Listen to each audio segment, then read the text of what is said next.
പുതിയ ഒരു കുതന്ത്രവുമായിട്ട് ചൈന എത്തിയിരിക്കുകയാണ്. ഈ ചൈനീസ് വൈമാനികർക്ക് അനധികൃതവും നിയമവിരുദ്ധവുമായിട്ടുള്ള പരിശീലനം നൽകിയതിനും പാശ്ചാത്യ രാജ്യങ്ങളുടെ നിർണായകമായ വ്യോമയുദ്ധ തന്ത്രങ്ങളും യുദ്ധമുറകളും വെളിപ്പെടുത്തിയെന്നും ആരോപിച്ചുകൊണ്ട് രണ്ട് അമേരിക്കയുടെ മുൻ എയർഫോഴ്സ് പൈലറ്റുമാര് ഇപ്പോൾ US വിചാരണ നേരിടുകയാണ്.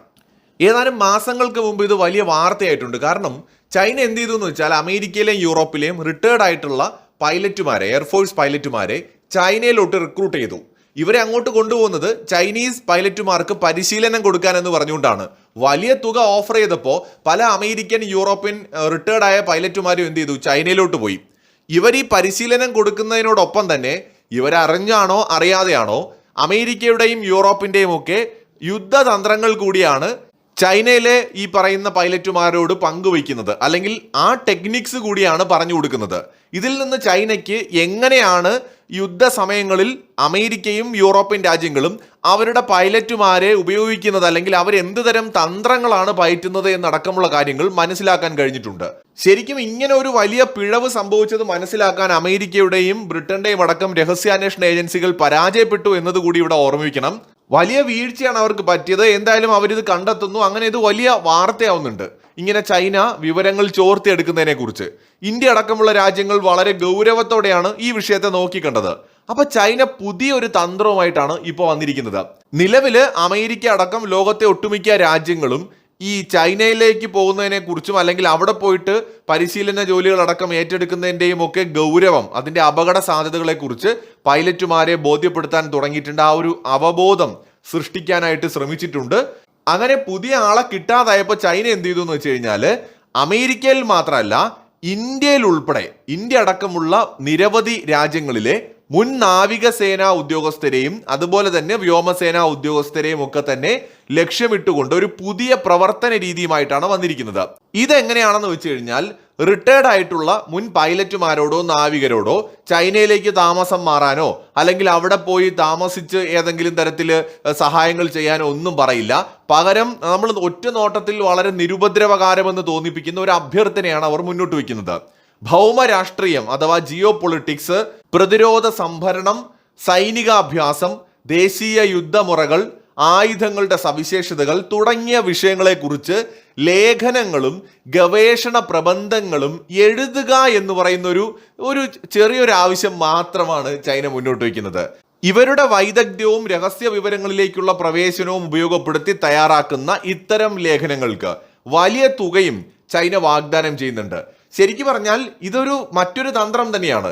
ഇവർ ഈ ലേഖനങ്ങൾ എഴുതുന്ന സമയത്ത് ഒരുപക്ഷെ അറിയാതെ തന്നെ അവരുടെ തന്ത്രങ്ങൾ, ചിന്തകൾ, സ്ട്രാറ്റജീസ്, മുൻകാല അനുഭവങ്ങളെല്ലാം ഈ ലേഖനങ്ങളിലൂടെ അവർ പങ്കുവയ്ക്കുകയും ഇത് ചൈന കൃത്യമായിട്ട് അതിനെ അനലൈസ് ചെയ്തിട്ട് ഈ യുദ്ധതന്ത്രങ്ങളിലേക്കുള്ള രഹസ്യങ്ങൾ കണ്ടെത്തുകയും ചെയ്യുന്നു, അല്ലെങ്കിൽ രഹസ്യ വിവരങ്ങൾ മനസ്സിലാക്കിയെടുക്കുകയും ചെയ്യുന്നു എന്നുള്ളതാണ് അവരുടെ ഒരു പുതിയ സ്ട്രാറ്റജി. ഇത് മാത്രമല്ല, എങ്ങനെ ഇങ്ങനെയുള്ള ആൾക്കാരെ കണ്ടെത്തും? അവിടെയാണ് ചൈന ഉപയോഗിക്കുന്ന മറ്റൊരു കാര്യം. അതായത് ഇത്തരക്കാരെ കണ്ടെത്തുന്നതും റിക്രൂട്ട് ചെയ്യുന്നതും ഉൾപ്പെടെ ഇപ്പോൾ ഡാർക്ക് വെബിലൂടെയൊന്നും അല്ല ചൈന ചെയ്യുന്നത്, അല്ലെങ്കിൽ രഹസ്യ ചാര ശൃംഖലകളിലൂടെയും അല്ല, മറിച്ച് ലിങ്ക്ഡിൻ പ്രൊഫൈലുകളില്ലേ, ലിങ്ക്ഡിനിൽ പോയി കഴിഞ്ഞാൽ ആ ഒരു പ്ലാറ്റ്ഫോമിനകത്ത് പ്രൊഫൈലുകൾ ധാരാളമുണ്ട്. അതുപോലെ ഇൻഡീഡ് എന്ന് പറയുന്ന പ്ലാറ്റ്ഫോം, Naukri.com, ഇങ്ങനെയൊക്കെയുള്ള പ്ലാറ്റ്ഫോമുകൾ ഇത് മുഖ്യധാര പ്രൊഫഷണൽ പ്ലാറ്റ്ഫോമുകളാണല്ലോ. ഈ പ്ലാറ്റ്ഫോമുകളിൽ നിന്നാണ് ഇവര് പരസ്യമായിട്ട് ഇത്തരം ആളുകളുടെ ഡേറ്റകൾ കളക്ട് ചെയ്യുന്നത്. അവിടെ PhD വിദ്യാർത്ഥികളെന്നോ അല്ലെങ്കിൽ തിങ്ക് ടാങ്കുകളോ ഇന്റേണലുകളോ എന്നൊക്കെ പറഞ്ഞുകൊണ്ട് വ്യാജേനയാണ് റിക്രൂട്ടർമാർ വരുന്നത്. ഓരോ ലേഖനത്തിനും ഏകദേശം $300 മുതൽ $500 വരെയൊക്കെയാണ് ഇവർ വാഗ്ദാനം ചെയ്യുന്നത്. നമ്മുടെ യൂറേഷ്യൻ ടൈംസ് എന്ന് പറയുന്ന മാധ്യമമാണ് ഈ ലേഖനം, ഈ വിഷയത്തെക്കുറിച്ച് വിശദമായി തന്നെ ഇപ്പോൾ എഴുതിയിട്ടുള്ളത്.